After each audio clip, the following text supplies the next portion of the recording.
My Utmost for His Highest, author Oswald Chambers, 1935, this printing 1992.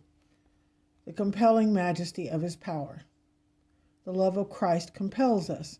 2 Corinthians 5:14. Paul said that he was overpowered, subdued, and held as in a vice by the love of Christ. Very few of us really know what it means to be held in the grip of the love of God. We tend so often to be controlled simply by our own experience. The one thing that gripped and held Paul to the exclusion of everything else was the love of God. The love of Christ compels us.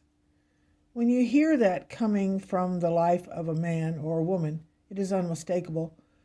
You will know that the Spirit of God is completely unhindered in that person's life. When we are born again by the Spirit of God, our testimony is based solely on what God has done for us, and rightly so. But that will change and be removed forever once you receive power when the Holy Spirit has come upon you. Acts 1:8.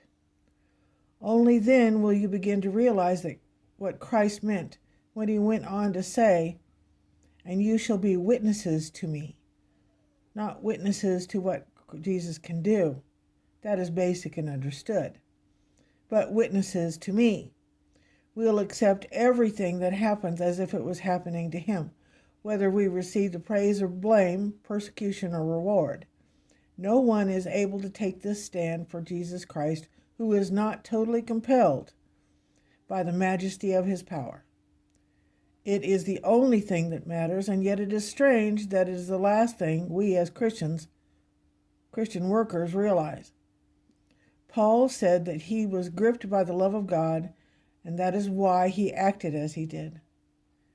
People could perceive him as mad or sane, and he did not care. There was only one thing that he lived for, to persuade people of the coming judgment of God and to tell them of the love of Christ.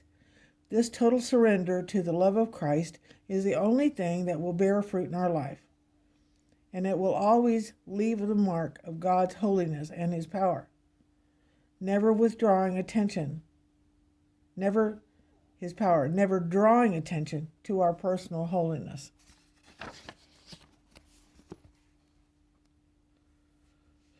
Are you ready to be poured out as an offering?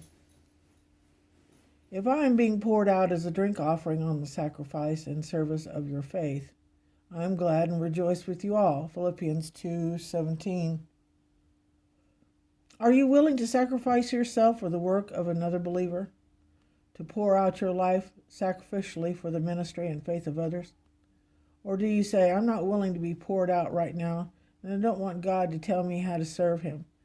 I want to choose that place of my own sacrifice, and I want to have certain people watching me and saying, well done. It is one thing to follow God's way of service if you're regarded as a hero, but quite another thing if the road marked out for you by God requires becoming a doormat under other people's feet. God's purpose may be to teach you to say, I know how to be abased. Philippians 4:12. Are you ready to be sacrificed like that? Are you ready to be less than a mere drop in a bucket? To be so totally insignificant that no one remembers you even if they think of those you served? Are you willing to give and be poured out until you're used up and exhausted? Not seeking to be ministered to, but to minister?